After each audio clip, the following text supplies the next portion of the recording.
Bonjour Jonas Siliadin. Bonjour. Pourquoi l'opposition togolaise est-elle en train de se déchirer autour de la participation à la présidentielle d'avril 2015? En 2006, il y a eu un accord. L'accord politique global destiné à solder la crise grave qui a suivi l'élection de Faure Gnassingbé en 2005. Cet accord prévoyait des réformes institutionnelles et constitutionnelles, le retour au scrutin uninominal à 2 tours et la limitation du nombre de mandats présidentiels, revenir à 2 mandats, pas plus. Alors, le problème avec cet accord, c'est que le pouvoir en place ne veut pas mettre en œuvre l'accord, justement. C'est ça qui est aujourd'hui la source du blocage politique qu'il y a au Togo et la crise qui s'ensuit. Une partie de l'opposition explique que s'il n'y a pas les réformes, les règles du jeu n'étant pas équitables et claires, eh bien, il n'y a pas lieu d'aller à l'élection présidentielle. Il faut utiliser l'arme du boycott. Et il y a une partie, dont l'ANC, qui dit réforme ou pas réforme, nous y allons parce que nous considérons que c'est notre droit d'aller à l'élection et nous sommes capables de gagner face à Faure Gnassingbé, même si c'est à un tour cette élection-là. On comprend bien à vous entendre qu'il y a des lignes politiques différentes, mais tout de même ces derniers jours, l'ANC, l'Alliance nationale pour le changement et le CAR, le comité d'action pour le renouveau, deux des grandes formations d'opposition, ont échangé des communiqués qui étaient très durs les uns par rapport aux autres. Comment est-ce que vous expliquez cette violence dans les mots entre partis de l'opposition?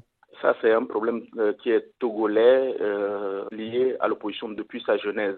Il y a au-delà même du jeu politique des rancunes et des rancœurs qui existent, des animosités qui existent entre les personnes, ce qui fait que, très vite, les problèmes, qui sont des problèmes objectifs qu'on peut régler de façon objective, deviennent des problèmes humains, des questions de personnes. Première chose.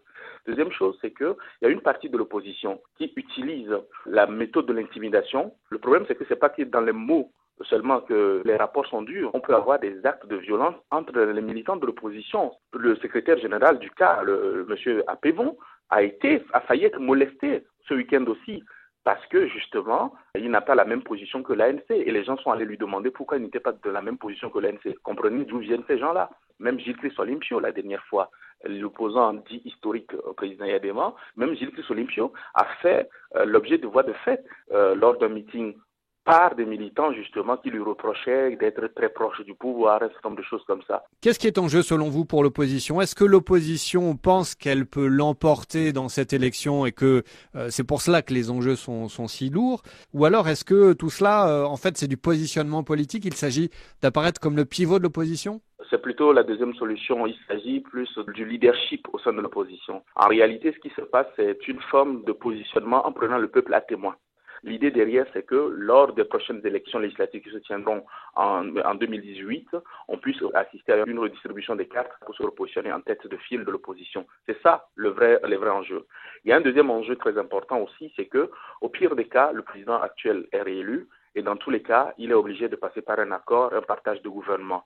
Donc l'idée derrière, c'est de faire en sorte qu'à ce moment-là, on soit le mieux placé à la table pour discuter et voir obtenir quelques Marocains, sinon la place de Premier ministère par exemple. Et est-ce que les déchirements auxquels on assiste étaient selon vous quelque chose de prévisible? Pour le dire autrement, est-ce que vous pensez que l'opposition togolaise, c'est ce qu'on pourrait décrire comme une alliance instable depuis déjà assez longtemps? Quand vous prenez l'opposition togolaise ensemble, au lieu d'obtenir une addition au service de la nation, vous obtenez plusieurs dizaines de divisions. Depuis que l'opposition existe, il n'y a pas un vrai renouvellement de la classe politique.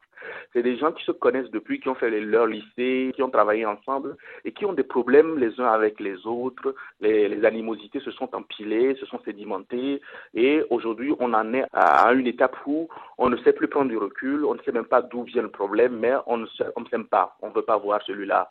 Alors les anciens ténors de l'opposition, les sages comme on les appelle, ont été appelés au secours justement pour essayer de remédier à ces tensions au sein de l'opposition. Les sages doivent tenter une médiation. Est-ce que vous pensez qu'elle a quelques chances de réussir?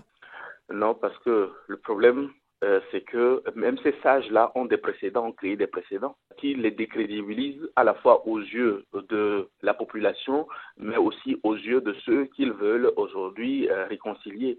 Il y a eu comme ça, par le passé, par petits bouts, des coups bas, des comportements pas très corrects qui ont laissé des traces. Ces coups font qu'aujourd'hui, aller de sage, oui, peut-être, mais c'est compliqué de croire en la chance d'une médiation des sages. Jonas Siliadin, merci. C'est moi qui vous remercie.